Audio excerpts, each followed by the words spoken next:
A paz do Senhor Jesus. Bem-vindo a mais uma aula da nossa Escola Bíblica Dominical. Nesse trimestre nós estamos estudando sobre a vida do apóstolo Paulo. O apóstolo Paulo, a sua vida e também o seu ministério para a edificação da igreja.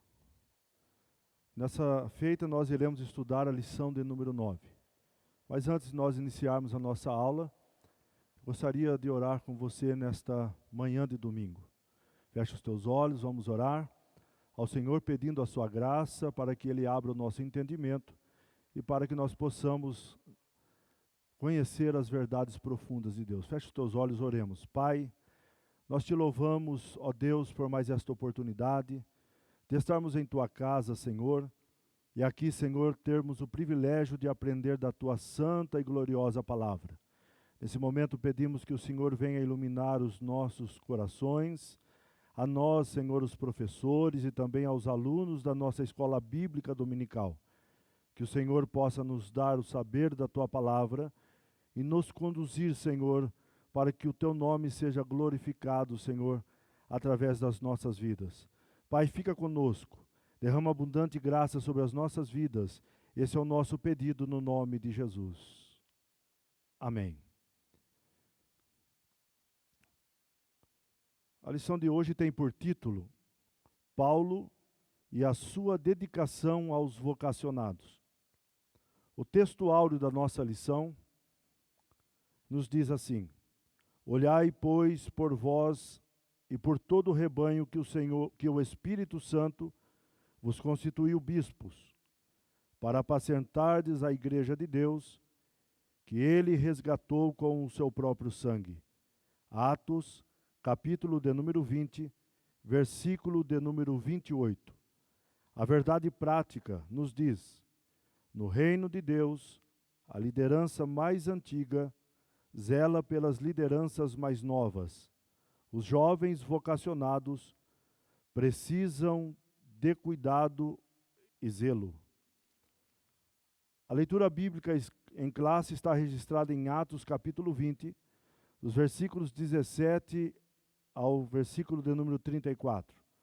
Atos 20, 17 nos diz: De Mileto mandou a Éfeso chamar os anciãos da igreja, e logo que chegaram junto dele, disse-lhes: Vós bem sabeis, desde o primeiro dia em que entrei na Ásia, como em todo esse tempo me portei no meio de vós, servindo ao Senhor com toda a humildade e com muitas lágrimas e tentações que pelas ciladas dos judeus me sobrevieram. Como nada que útil seja, deixei de vos anunciar e ensinar publicamente pelas casas, testificando, tanto aos judeus como aos gregos, a conversão a Deus e a fé em nosso Senhor Jesus Cristo. E agora, eis que ligado pelo Espírito vou para Jerusalém, não sabendo o que lá me há de acontecer, senão que o Espírito Santo de cidade em cidade me revela, dizendo que me esperam prisões e tribulações. Mas em nada tenho a minha vida por preciosa, contanto que cumpra com alegria a minha carreira e o ministério que recebi do Senhor Jesus, para dar testemunho do Evangelho da graça de Deus. E agora, na verdade, sei que todos vós, por quem passei pregando o reino de Deus, não vereis mais o meu rosto. Portanto, no dia de hoje vos protesto que estou limpo do sangue de todos, porque nunca deixei de vos anunciar todo o conselho de Deus. Olhai, pois, por vós e por todo o rebanho, sobre que o Espírito Santo vos constituiu bispos, para apacentardes a igreja que ele resgatou com o seu próprio sangue.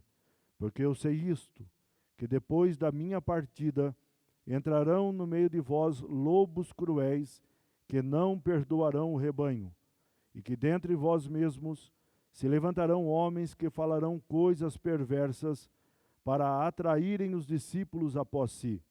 Portanto, vigiai, lembrando-vos de que durante 3 anos não cessei noite e dia de admoestar com lágrimas a cada um de vós. Agora, pois, irmãos, encomendo-vos a Deus e à palavra da sua graça, a Ele que é poderoso para vos edificar e dar herança entre todos os santificados. De ninguém cobicei a prata, nem o ouro e nem a veste. Vós mesmos sabeis que, para o que me era necessário, a mim e aos que estão comigo, estas mãos me serviram. Amém.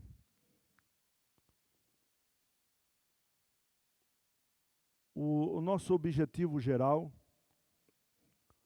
nos diz afirmar o papel cuidador da liderança mais antiga acerca da mais jovem. O nosso objetivo específico são 3.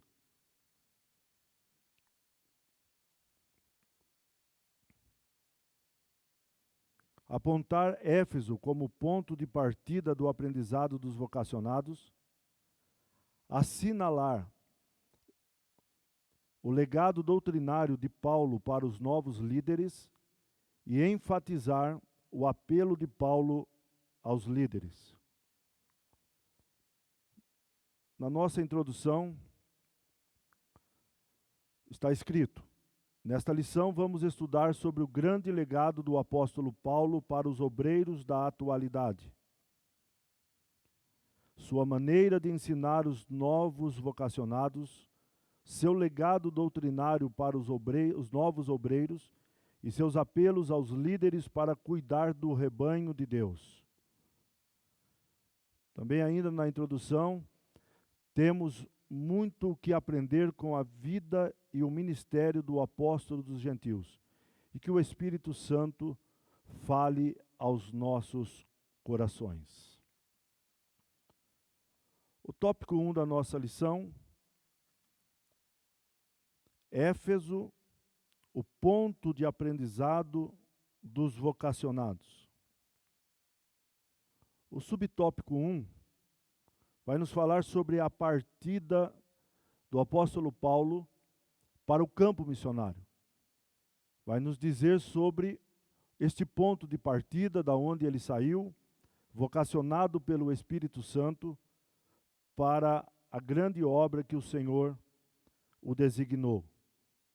O subtópico 1 está escrito: em lição anterior vimos que Antioquia foi o lugar do desenvolvimento vocacional do apóstolo Paulo. Está registrado em Atos capítulo de número 13 e o versículos de número 1 e também o versículo 2. Atos 13:1 está escrito: e na igreja que está em Antioquia havia alguns profetas e doutores, a saber, Barnabé e Simeão, chamado Níger, e Lúcio de Cirene, e Manaém, que fora criado com Herodes o tetrarca, e Saulo.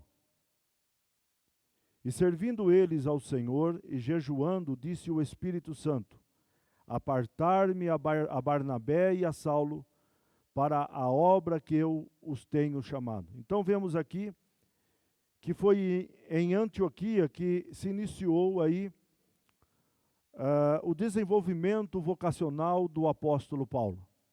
Vemos que o Senhor o chamara para esta grande obra. E foi neste lugar, nesta cidade chamada Antioquia, que ali havia alguns profetas, doutores, e a Bíblia diz que eles orando e jejuando, o Senhor mandou separar a Barnabé e Saulo. Vejamos que o bonito de tudo isso daqui, neste versículo 2, é que Paulo não se auto-vocacionou. Paulo, ele não foi escolhido por autoridade humana, mas a Bíblia diz que o próprio Espírito Santo foi quem separou a Paulo e também a Barnabé para o ministério missionário. Então nós temos aqui o ponto de partida do ministério vocacional do apóstolo Paulo. Mas foi em Éfeso que o apóstolo Paulo se estabeleceu para que ali pudesse doutrinar os irmãos que estavam naquela cidade. E aqui no subtópico 1 ainda, nós vemos que em Éfeso Paulo permaneceu cerca de 3 anos, preparando os novos discípulos. Então Paulo, ele se empenhou durante 3 anos. Ele trabalhou com esses discípulos, com esses novos obreiros vocacionados à obra, para doutriná-los conforme a palavra, conforme as Sagradas Escrituras e a sã doutrina da palavra. A Bíblia nos informa que Paulo permaneceu lá por aproximadamente 3 anos, preparando esses discípulos para a obra que o Senhor os chamara. Logo, preparando eles, ele foi ali educando, doutrinando e mostrando como eles deveriam se portar como obreiros da casa do Senhor. A Bíblia diz que sem esta preparação dos novos líderes, a obra de Deus não poderia ser feita com eficácia, de acordo com o pensamento do apóstolo Paulo. É preciso cuidar dos novos vocacionados ou das novas vocações. Então Paulo, ele se preocupou em preparar estes obreiros, porque Paulo tinha a concepção de que ele passaria, mas a obra de Deus iria permanecer. Portanto, ele então prepara estes novos obreiros para que dessem seguimento a esta obra que o Senhor os chamou. Ele sabia, tinha em mente que ele passaria, mas a obra não terminaria nele.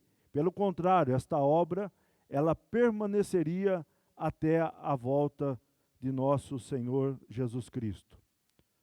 O subtópico 2, veremos Paulo e o despertamento dessas novas vocações.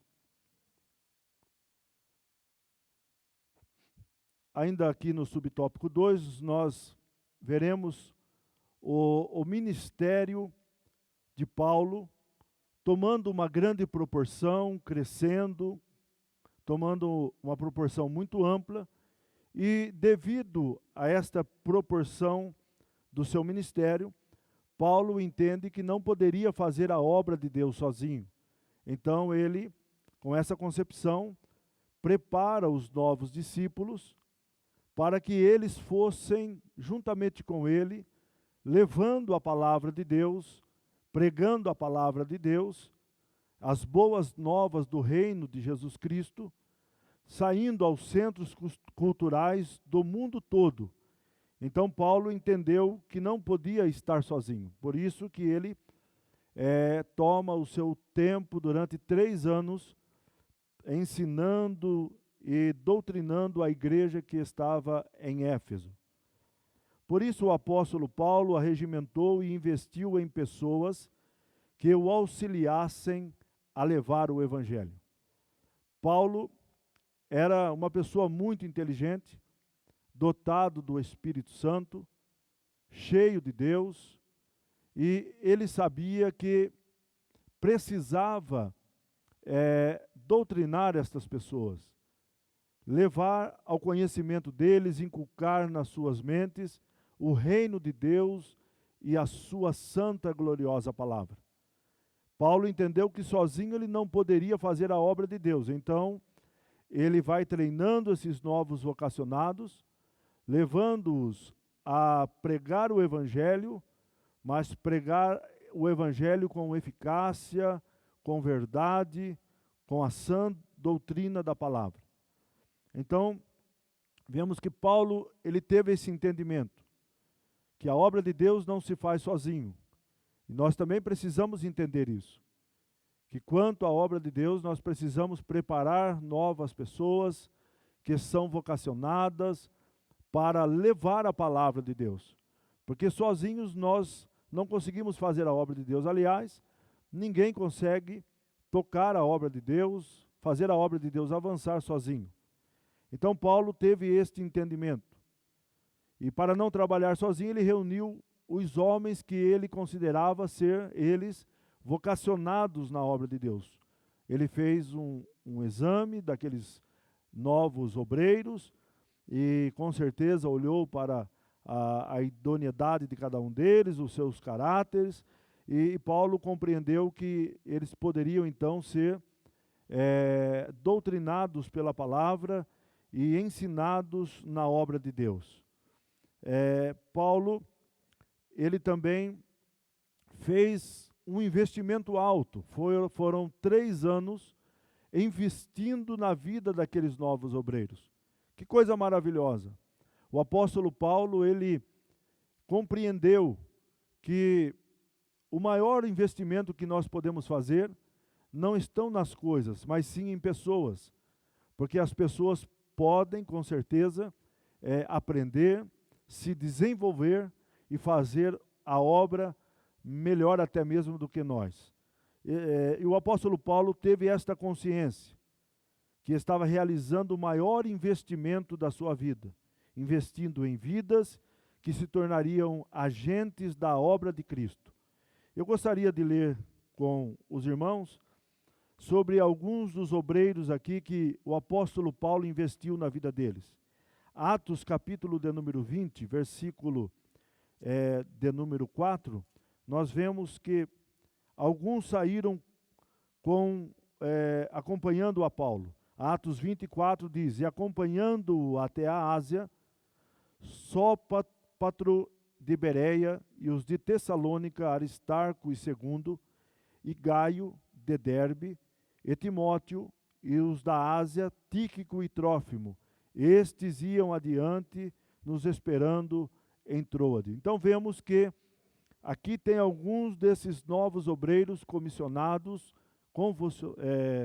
que foram chamados para a obra, que obedeceram a Paulo e o acompanharam na sua viagem missionária. Vemos que esses irmãos saíram porque já tinham ali uma certa estrutura para acompanhar a Paulo e também o ajudar na obra missionária. Vemos aqui até a Ásia acompanhando Sópatro, que era de Bereia, alguns de Tessalônica, Aristarco e Segundo, e Gaio de Derbe, e Timóteo, os da Ásia, Tíquico e Trófimo. Então nós vemos aqui os irmãos saindo, acompanhando o apóstolo Paulo. Então, aqui vemos o investimento de Paulo. Veja que depois de 3 anos, temos aqui já novos obreiros levando a palavra de Deus. Efésios também, capítulo de número 6, versículos 21 e 22, temos também alguns irmãos, onde a palavra de Deus menciona aqui os irmãos acompanhando Paulo na sua viagem missionária, na sua obra ministerial. Versículos 21 do capítulo 6 da carta aos Efésios. Ora, para que vós também possais saber dos meus negócios e o que eu faço, Tíquico, o irmão amado e fiel ministro do Senhor, vos informará de tudo. Vejamos aqui de novo, novamente, Tíquico, fiel ministro do Senhor. Veja que Tíquico já era considerado um ministro de Deus aqui. E ele foi designado a levar as informações daquilo que Paulo estava vivendo naquele momento. Versículo 22. O qual vos enviei para o mesmo fim, para que saibais do nosso estado e ele console os vossos corações. Então veja bem que aqui nós temos irmãos designados pelo apóstolo Paulo, pessoas que eram confiáveis da sua pessoa, que agora estavam preparados para ajudá-lo na obra missionária. E também em Colossenses, capítulo de número 4, versículo de número 10, temos também referências a respeito desses novos obreiros. Colossenses, capítulo 4, versículo 10. Aristarco, que está preso comigo, vos saúda, e Marcos, o sobrinho de Barnabé, acerca do qual já recebestes mandamentos. Se ele for ter convosco, recebei-o. Então vejamos aqui também mais 2 novos obreiros que estavam acompanhando o ministério do apóstolo Paulo, pregando, ajudando nesta grande obra que havia sido designado. No subtópico 3, nós iremos falar sobre Paulo, um mestre inspirado.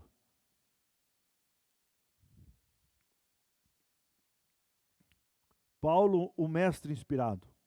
O apóstolo Paulo aproveitou a boa vontade dos seus filhos na fé para o aprendizado no Evangelho. Nesse sentido, tornou-se um mestre inspirado para aqueles que o ouviram. Veja que o apóstolo Paulo, ele era um homem estratégico. Ele tinha o Espírito do Senhor.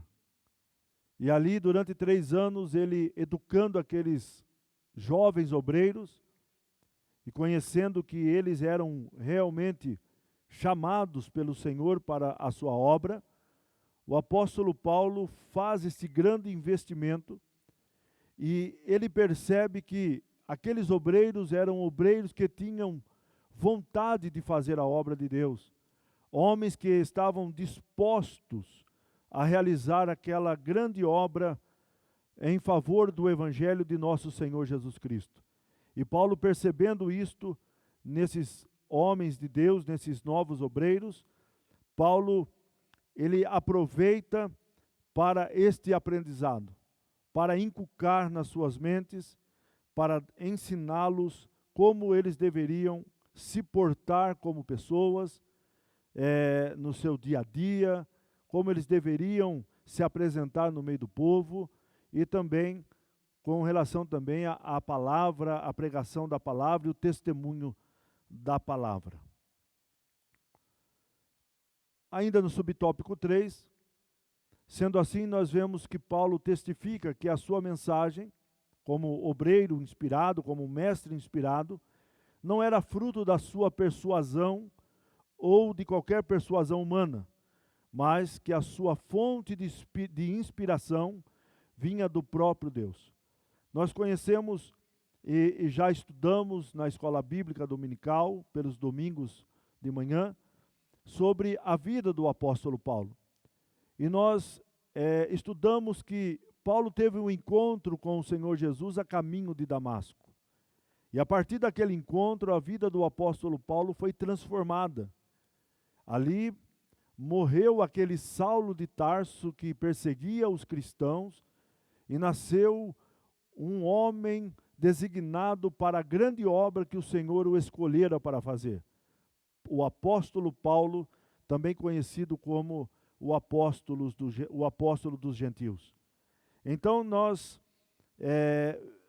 temos aqui a testificação do próprio apóstolo Paulo, dizendo que a sua mensagem, a mensagem que ele ensinou àqueles novos obreiros, que ele inculcou na mente daqueles obreiros, não era mensagens de persuasão humana, mas era o fruto da inspiração do próprio Deus. A sua mensagem vinha de Deus. Paulo aprendeu com o Senhor Jesus. E Paulo não falava mais nada além daquilo que o Senhor o permitira falar. Paulo não era fraudulento, Paulo não inventava histórias, Paulo pregava a palavra. E na sua primeira carta aos Coríntios, capítulo de número 2, o apóstolo Paulo testifica sobre a inspiração do próprio Deus, dando-lhe a mensagem. Capítulo 2 da primeira carta aos Coríntios, versículos 4 e 5, nos diz a palavra de Deus. Sempre dou graças ao meu Deus por vós pela graça de... 1 Coríntios capítulo 2, versículo 4. A minha palavra e a minha pregação não constituíram em palavras persuasivas de sabedoria humana. Então veja, o apóstolo Paulo diz, as minhas palavras e a minha mensagem, a minha pregação, não são constituídas de palavras humanas, que provém da sabedoria do homem, mas de demonstração do Espírito Santo e de poder. O que Paulo está dizendo e nos ensinando? Que a sua mensagem vinha do trono de Deus. O próprio Espírito Santo é quem dava a ele esta condição, esta capacitação para mencionar, para proclamar a palavra. Versículo 5. Aí Paulo vai dizer o porquê que esta mensagem era inspirada pelo Espírito Santo. Para que a vossa fé, a fé daqueles que o ouviam, não se apoiasse em sabedoria dos homens, mas no poder de Deus. E é bom quando nós lemos a palavra e nós entendemos que quando as palavras que nós ouvimos são simplesmente palavras de sabedoria humana, nós não temos um fundamento sólido. E qualquer vento que vem sobre nossas vidas, nós estamos sujeitos a cair, a ser levados pelo vento.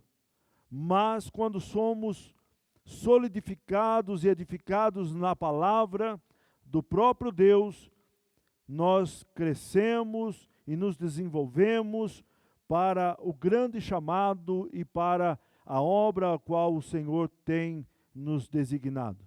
Na segunda carta aos Coríntios, capítulo 2, versículos de número 17, Paulo também nos diz a respeito desta inspiração. Porque nós não somos como muitos, Paulo dizendo, nós não somos como muitos, que são falsificadores da palavra de Deus. Antes falamos de Cristo com sinceridade, como de Deus, na presença de Deus. Então veja aqui o testemunho do apóstolo Paulo, testificando sobre a palavra que ele pregava, a mensagem que ele anunciava. Não era mensagem de homem algum, não era mensagem da sabedoria humana, mas era a fonte inspiradora, era o próprio Deus que o inspirara a levar e anunciar a palavra do reino. Paulo disse, nós não somos como muitos que são falsificadores.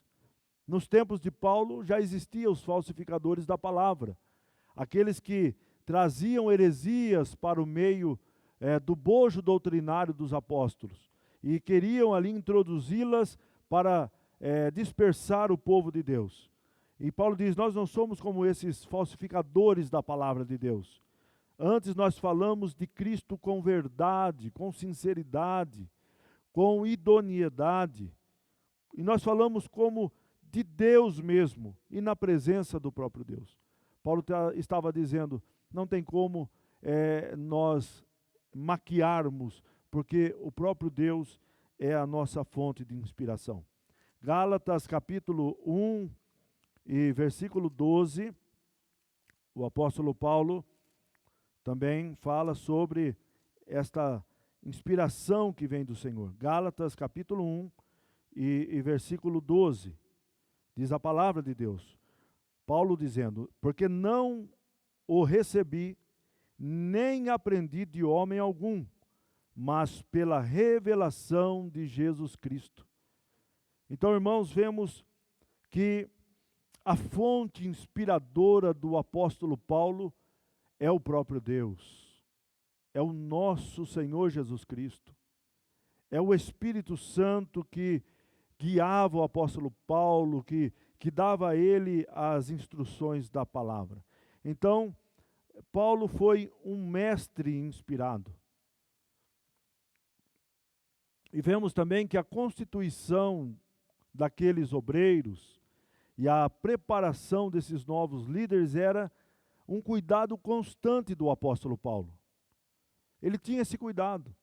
Ele estava o tempo todo ali cuidando deles, falando com eles, ensinando, corrigindo, mostrando, olha, não é assim, é dessa forma aqui, você tem que corrigir isto, tem que melhorar aqui. Então vemos que havia uma constância na vida de Paulo ensinando esses novos obreiros. Isso nos ensina que nós também, como obreiros da casa do Senhor, como crente que somos, e que somos ensinados na palavra e que temos o Espírito Santo, também precisamos ajudar os novos irmãos vocacionados. Levar a eles o ensinamento da palavra, mostrar para eles de que maneira eles devem se portar diante do Senhor e na sua palavra. E Paulo tinha esse cuidado, e nós devemos também ter esse cuidado. Esse cuidado deve ser o nosso cuidado todos os dias, com esses novos irmãos vocacionados. Pois a estabilidade ministerial da igreja depende disso. Quando nós preparamos novos líderes, novos obreiros, novos crentes, ensinando no discipulado, na escola bíblica dominical, quando esses crentes frequentam os cultos de ensino na igreja, onde a palavra pura e verdadeira é ensinada, a doutrina da palavra, essas pessoas vão crescendo e vão se desenvolvendo, e daqui a pouco já estão aí pregando a palavra, já estão envolvidos na obra de Deus. Muitos, como todos nós que começamos aprendendo, né, lá do começo, sem saber muita coisa, mas hoje, graças a Deus, alguns de nós já têm aí um bojo doutrinário, nós aprendemos, nós nos desenvolvemos, e agora nós temos aí a incumbência de levar esse ministério adiante. No subtópico 2 da nossa lição, nós iremos estudar sobre o legado doutrinário de Paulo para os novos líderes. O legado doutrinário do apóstolo Paulo para os novos líderes. O subtópico 1 diz: a advertência de Paulo a respeito dos judaizantes e dos gnósticos. Aqui nós vamos aprender que havia no seio da igreja alguns que estavam perturbando a ordem da igreja. Pessoas que se diziam cristãos, mas que tinham lá as suas ideologias, os seus pensamentos, as suas filosofias, e queriam conciliar as suas filosofias, os seus ensinamentos, junto com a palavra de Deus ali, querendo misturar, né, trazer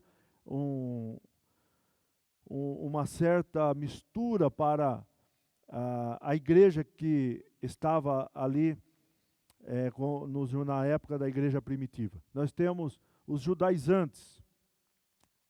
E o apóstolo Paulo vai falar um pouco sobre os judaizantes. Quem eram os judaizantes da época de Paulo? Quem eram estes que perturbavam a ordem da igreja?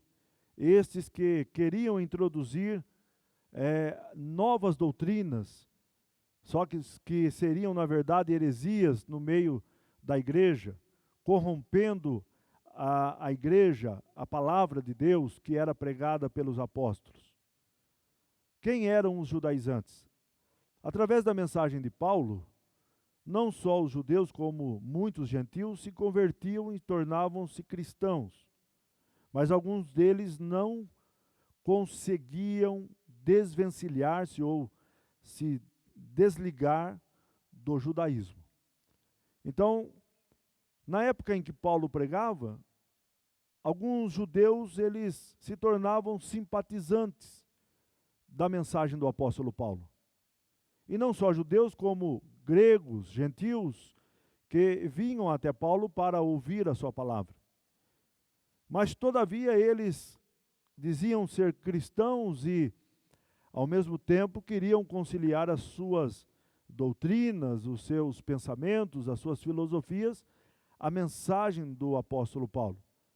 Os judaizantes queriam inculcar no coração, na mente dos cristãos primitivos, que só a graça de Deus não era o suficiente e que eles precisavam também cumprir a lei mosaica. Precisavam estar também conciliando não só os ensinos de Cristo, mas também os ensinos de Moisés, para que eles pudessem ser salvos. E o apóstolo Paulo combateu esses que se diziam cristãos, os judaizantes. Eles torciam o ensino do apóstolo Paulo. Eles ensinavam ao contrário daquilo que Paulo pregava. Eles contradiziam aquilo que Paulo ensinava. Eles afirmavam que a salvação dos gentios dependia da observância da lei mosaica. E também diziam que se eles não praticassem a lei de Moisés, eles não poderiam ser salvos. Diziam que só os ensinos de Cristo não era suficiente. Então eles precisavam de algumas observâncias tais como a prática da circuncisão, que eles herdaram de Abraão, o qual o Senhor designou a Abraão no Antigo Testamento. Diziam também que eles precisavam guardar o sábado judaico, porque se não guardassem o sábado judaico, de modo nenhum poderiam se salvar.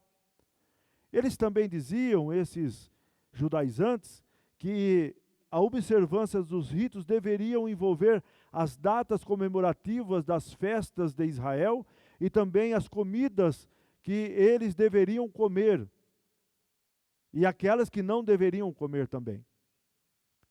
É interessante que quando nós olhamos para este contexto da época do apóstolo Paulo, nós observamos que ainda nos dias atuais, nos nossos dias, nós encontramos alguns desses que estão por aí, que dizem que a graça de Deus não é suficiente.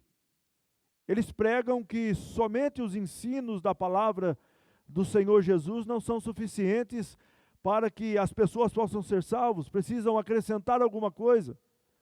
E eles estão por aí acrescentando na vida das pessoas alguns modismos, algumas heresias, alguns pontos que distorcem a palavra de Deus, e são muitos aqueles que hoje estão atrás desses falsos cristãos que trazem essas doutrinas heréticas para, muitas vezes, até mesmo no meio da igreja, e que querem distorcer, que não concordam. Eles dizem: eu não concordo com isso.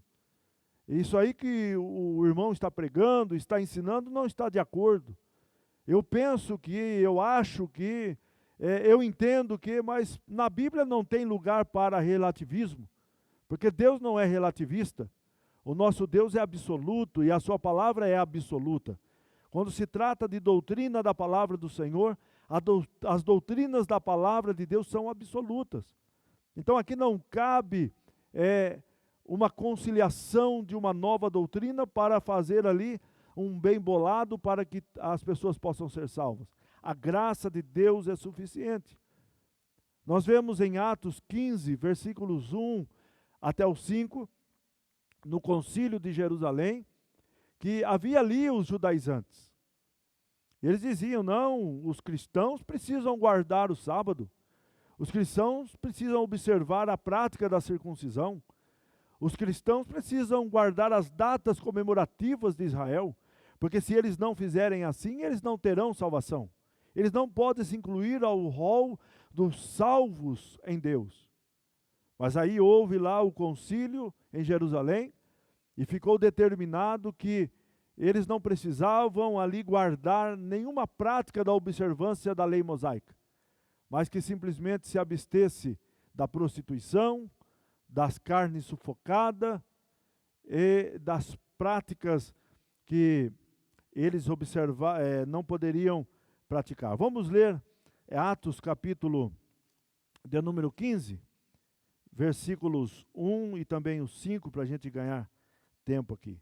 Atos 15, versículos 1 e o 5.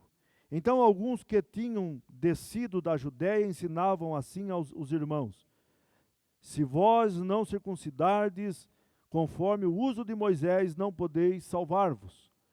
Se eles não praticassem a doutrina, ou seja, a prática da lei mosaica, não poderiam se salvar.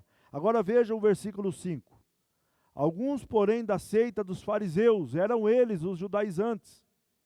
Eles diziam que tinham crido e estavam ali e se levantaram dizendo que era necessário circuncidar aqueles novos cristãos e mandar-lhes que guardassem a lei de Moisés. Então veja, irmãos, que esses homens eram legalistas, mas aqui no versículo número 28, em Atos capítulo 15, está escrito: na verdade pareceu bem ao Espírito Santo e a nós. Veja aqui Lucas escrevendo: na verdade pareceu bem ao Espírito Santo e a nós. Se o Espírito Santo achou por bem, irmãos, não colocar nenhum tipo de jugo sobre aqueles novos irmãos, quem eram os judaizantes legalistas para querer impor a lei mosaica sobre a vida daqueles homens que haviam se convertido a Cristo. Na verdade, pareceu bem ao Espírito Santo e a nós não vos impor mais encargo algum, senão estas coisas necessárias. Quais eram elas? Que vos abstenhais das coisas sacrificadas aos ídolos, e do sangue da carne sufocada, e da fornicação. Destas coisas fareis bem se vos guardardes, bem vos vá. Então veja aqui que pareceu bem ao Espírito Santo, pareceu bem também àqueles irmãos, ao pastor Tiago, que era o pastor de Jerusalém, aos apóstolos que lá estavam, e não impor nenhum encargo sobre aqueles irmãos, senão que eles se abstessem dessas práticas que eram desagradáveis diante de Deus. Então, esses eram os judaizantes, os legalistas, aqueles que queriam impor normas sobre a vida das pessoas que haviam crido em Jesus, que haviam entregado a sua vida para Jesus. Nós estamos, irmãos, debaixo da graça de Deus. Romanos 8:1 diz: portanto, nenhuma condenação há para aqueles que estão em Cristo Jesus, para aqueles que não andam mais segundo a carne, mas segundo o Espírito.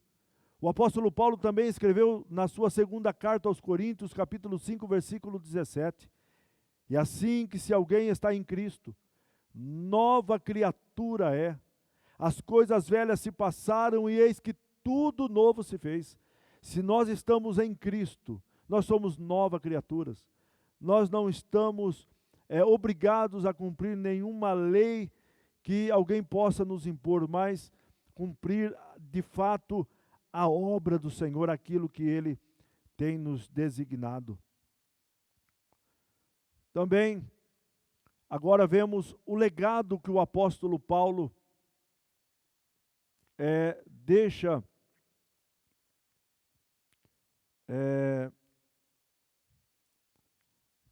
para as nossas vidas. Qual era o legado?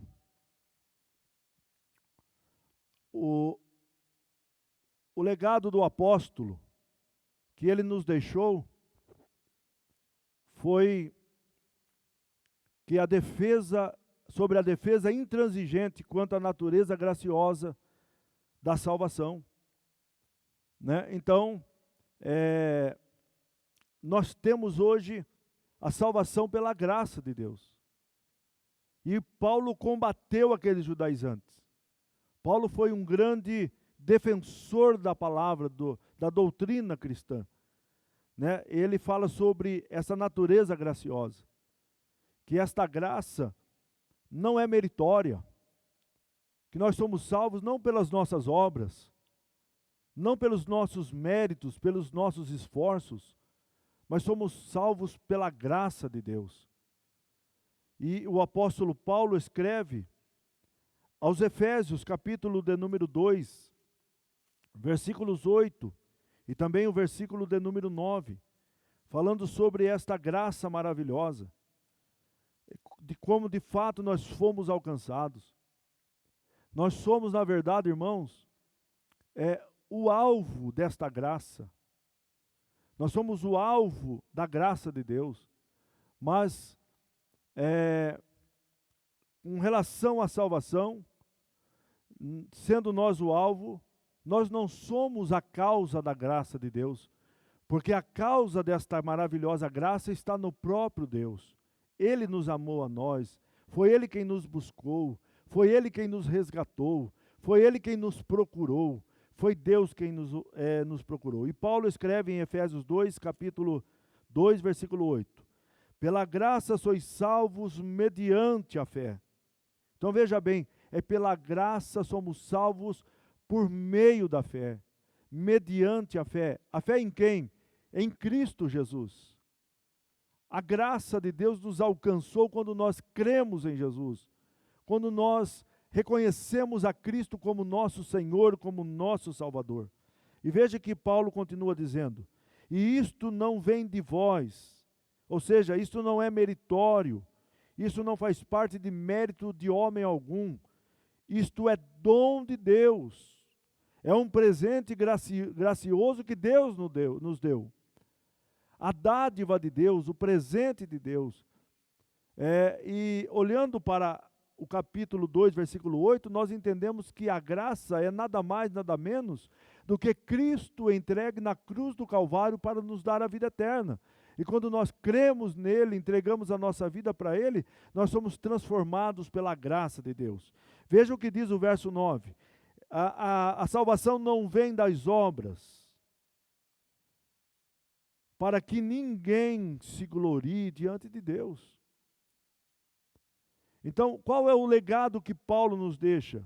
Paulo nos deixa que nós precisamos também defender a palavra. Não que a palavra precisa se defender, porque ela própria se defende. Mas nós precisamos proclamar contra esses que querem introduzir falsas doutrinas, ensinar ensinamentos perigosos para as pessoas, para os novos crentes, tentando desviá-los, tentando enfraquecê-los, esmurecê-los na fé. Então a salvação é pela graça e não pelo mérito humano. Ela não vem dos nossos méritos. A salvação vem pela a graça de Deus. Agora, a segunda parte aqui desse subtópico, nós temos aqui quem eram os gnósticos. E os gnósticos eram também uma classe que se diziam cristãos, que estavam introduzidos no meio da igreja. E eles eram adeptos do gnosticismo. E eles acrescentavam elementos filosóficos à fé cristã, e esses elementos corrompiam a sã doutrina da palavra de Deus. Eles eram filósofos que traziam ensinamentos da filosofia e queriam conciliar esses ensinamentos com a fé cristã. Porque diziam também que só a fé cristã, só os ensinamentos cristãos não eram suficientes para que as pessoas fossem salvas. Então eles introduziam essas doutrinas e corrompiam o corpo cristão. Os gnósticos ensinavam que Cristo pertence à ordem dos anjos. Eles não criam na deidade de Jesus. Eles não criam na divindade de nosso Senhor e Salvador Jesus Cristo, que foi 100% homem, mas também 100% Deus. Então eles ensinavam isto, que Cristo pertencia à ordem dos anjos,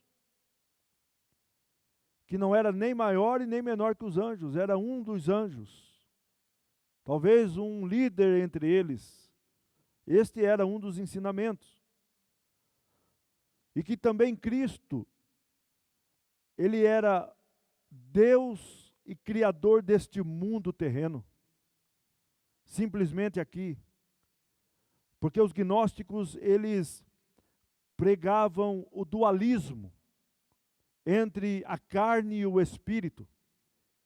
Eles acreditavam e ensinavam que o corpo, a matéria é má, e que somente o espírito do homem é bom. Então, como Jesus tinha corpo, tinha carne, eles então entendiam que Jesus não poderia ser Deus, e que Jesus não tinha a deidade divina, a pessoa divina em si. O gnosticismo é constituído de teorias filosóficas que ensinam o dualismo entre essas filosofias. Eles afirmam que a matéria é perversa e que só o espírito do homem é bom. Quando nós olhamos para o ensino aqui, nós aprendemos e observamos que ainda nos nossos dias existem os gnósticos que estão por aí, ensinando que Cristo não é Deus, ensinando que o Senhor não tem em si a natureza do próprio Deus. Eles dizem que Cristo é Miguel arcanjo e pertence à ordem dos anjos, enfim, eles estão por aí. Sendo assim, os gnósticos para eles não importava coisa alguma que fizesse pelo corpo. E por essa razão eles davam licença a todas as formas de imoralidade, já que pensavam que a morte física punha o fim ao corpo, libertando a alma. Então eles se entregavam a todas as práticas de imoralidade, bebiam, se prostituíam e faziam diversas coisas, porque eles diziam que a matéria é má e o corpo é mau. E uma vez se morressem, estariam libertos do corpo para viver a plenitude da alma.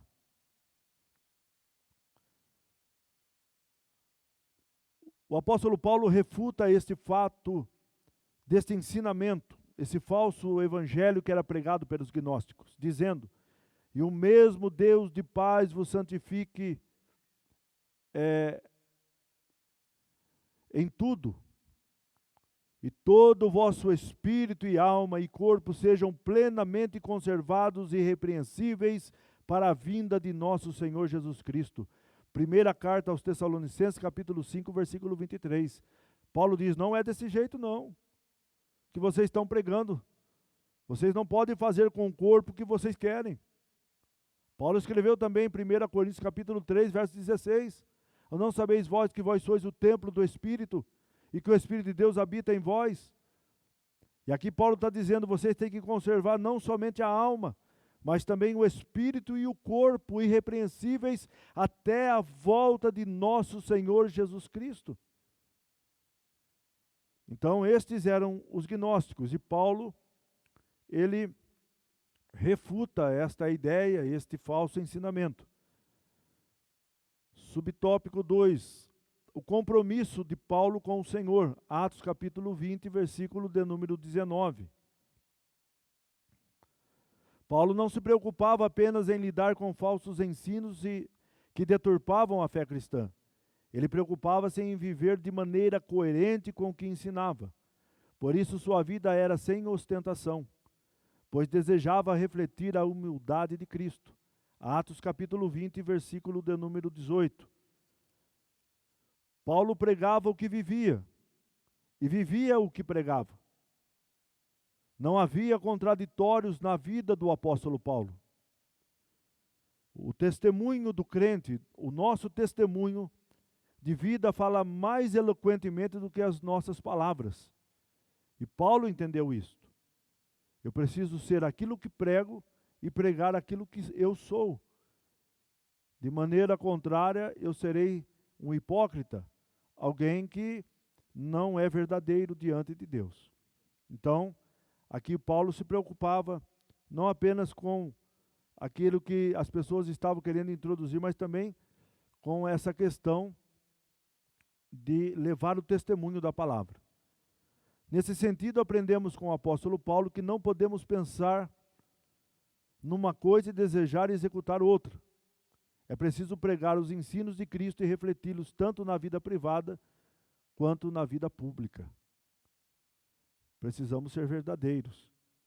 É preciso pregar aos ouvidos com as palavras, mas também é preciso pregar com o nosso testemunho aos olhos daqueles que estão nos observando todos os dias. Subtópico 3, Paulo apela aos líderes, aos novos líderes.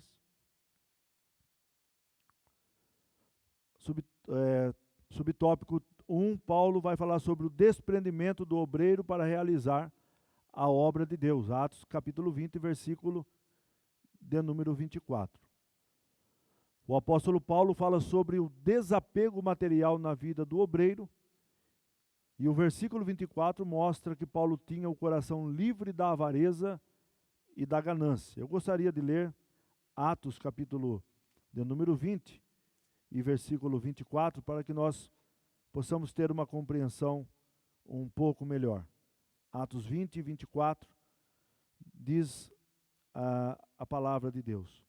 Mas em nada tenho a minha vida por preciosa, contanto que cumpra com alegria a carreira e o ministério que recebi do Senhor Jesus, para dar testemunho do Evangelho da graça de Deus. Veja a preocupação do apóstolo Paulo. Ele se preocupava com essa questão também do desapego material, né? Ele ensina-nos aqui que ele, até mesmo a sua vida não era preciosa para ele, contanto que ele cumprisse a obra que o Senhor o havia designado. Paulo fala do desprendimento dos obreiros, que eles deveriam se desprender, e a sua vida mostra que o desprendimento das coisas materiais e plena dependência em Deus são características inegociáveis da vida do cristão. Então nós não podemos negociar quando se trata do ministério, porque o ministério de Deus tem que ser feito de uma maneira coerente e verdadeira. Então Paulo fala desse desprendimento material e também fala que o obreiro tem que ter a plena dependência em Deus. E essas são as características inegociáveis na vida dos novos obreiros, na vida do crente, na vida dos líderes. Nós não podemos negociar a palavra de Deus e nem o ministério. Portanto, o versículo 24 mostra com clareza que o apóstolo Paulo não fazia caso nem sequer da sua própria vida, uma vez que cumprisse cabalmente o ministério que recebera do Senhor Jesus. E, diferentemente de muitos obreiros da atualidade, que desejam o status, o reconhecimento e o glamour ministerial, Paulo preocupava-se em fazer a obra de Deus com a finalidade de ganhar almas para o reino de Deus. Que essa seja a nossa preocupação também, assim como o apóstolo Paulo, que possamos nos desprender das coisas materiais, das coisas que possivelmente poderão aí nos fazer desviar dos caminhos do Senhor. Não podemos nos perder ministerialmente por causa da avareza e da ganância. Lembremos do exemplo do apóstolo Paulo, que procurava não ser pesado às igrejas que pastoreava e visitava. O apóstolo Paulo, ele trabalhou com as suas próprias mãos. Ele mesmo deu testemunho disso, dizendo: vocês sabem muito bem que essas mãos me serviram. Paulo era um fazedor de tendas e ele trabalhava para o auxílio na obra missionária. E não somente para o seu próprio sustento, mas para aqueles que estavam junto com ele, o acompanhando na sua trajetória. Paulo era um homem extraordinário, que não queria de forma alguma ser pesado às igrejas aonde estava ali trabalhando, ensinando e também visitando. Subtópico 2 fala sobre o cuidado pessoal do obreiro. Paulo tinha uma vida exemplar diante das pessoas, mas ele sabia que isso não bastava. Por isso, no versículo 28, ele diz: olhai por vós mesmos. Assim aconselhou os obreiros que olhassem para si mesmos. Paulo entendia que era necessário se apresentar de forma coerente diante das pessoas, mas era também necessário fazer uma autoanálise de si mesmo, olhar para si mesmo. Porque Paulo entendeu que se nós não olharmos para nós mesmos e fazermos uma introspecção de nós não podemos iniciar a obra de Deus. De acordo com o comentário do pastor Elianai Cabral, era como se Paulo estivesse dizendo de forma incisiva: prestem atenção sobre suas atitudes pessoais perante as suas famílias, perante Deus e perante as igrejas sob o pastoreio. A liderança de Paulo era exemplar diante de todos, mas ele aconselhou aos seus obreiros que tivessem um olhar introspectivo para as suas próprias vidas e a imagem que as igrejas teriam sobre cada um deles. E aqui Paulo se preocupa: olha, vocês precisam fazer uma autoanálise, uma introspecção, para saber se vocês estão de acordo, estão prontos para iniciar. Porque as pessoas estarão olhando para vocês. Prestem atenção nas suas atitudes dentro da família, no seio da igreja, o comportamento na sociedade, quem vocês aparentam ser, e para que não haja contraditórios na vida de vocês, porque vocês estão sendo observados. Subtópico 3 fala sobre a ameaça dos lobos cruéis no rebanho de Deus. A metáfora de lobos cruéis se refere aos falsos mestres que incutiam doutrinas estranhas na mente dos incautos. Esses lobos eram predadores espirituais do rebanho de Deus. Ou seja, nada mais, nada menos que falsos mestres no meio da igreja, destituídos de misericórdia e também de amor. Esses lobos são movidos pela ambição de edificar seus próprios impérios, por amor ao dinheiro, ao poder e à popularidade. Este é o comentário da nossa Bíblia de Estudo Pentecostal, na página 1676. Entretanto, o pastor precisa estar atento contra todos os predadores que são lobos cruéis que atacam quando ninguém está atento. Por isso, o papel preponderante do pastor é ser guardião e protetor do rebanho de Deus. A nossa conclusão: a vida do apóstolo Paulo deixa um grande legado para nós, obreiros da atualidade. Sua maneira de despertar novas vocações, sua herança doutrinária para a nova geração de trabalhadores e o seu apelo para cuidar do rebanho de Deus são marcos importantes para nortear os ministérios dos vocacionados de Deus, e é tempo de desenvolver novas vocações. Então, meus irmãos, temos que estar preparados para também preparar novos irmãos que são vocacionados. Quero louvar a Deus por esta oportunidade e, nesse momento, levar a Deus uma oração, lembrando que hoje à noite, às 18h30, temos o nosso culto da família. Você e sua família são nossos convidados especiais. Venham adorar ao Senhor. Nesse momento nós estaremos orando, agradecendo a Deus por esse período que passamos aqui. Espero que Deus, o Espírito Santo, ilumine o seu coração. Oremos, feche os teus olhos. Pai, nós te louvamos, te damos graça pelo ensinamento da tua palavra. E pedimos que o teu Espírito continue conosco, nos ensinando, nos ademoestando e nos dando graça para compreender essas verdades tão profundas. Fica conosco, Senhor. Derrama abundante graça sobre as nossas vidas. Derrame, Senhor meu Deus, do teu Espírito sobre nós. Assim, ó Pai, é o nosso pedido, agradecidos no nome santo de Jesus. Faça assim com a sua mão. A graça de nosso Senhor e Salvador Jesus Cristo, o grande amor de Deus, o nosso Pai, a comunhão e a consolação do Espírito Santo sejam com todos hoje e para sempre, e todos digam amém. Que Deus abençoe a todos em nome de Jesus. Amém.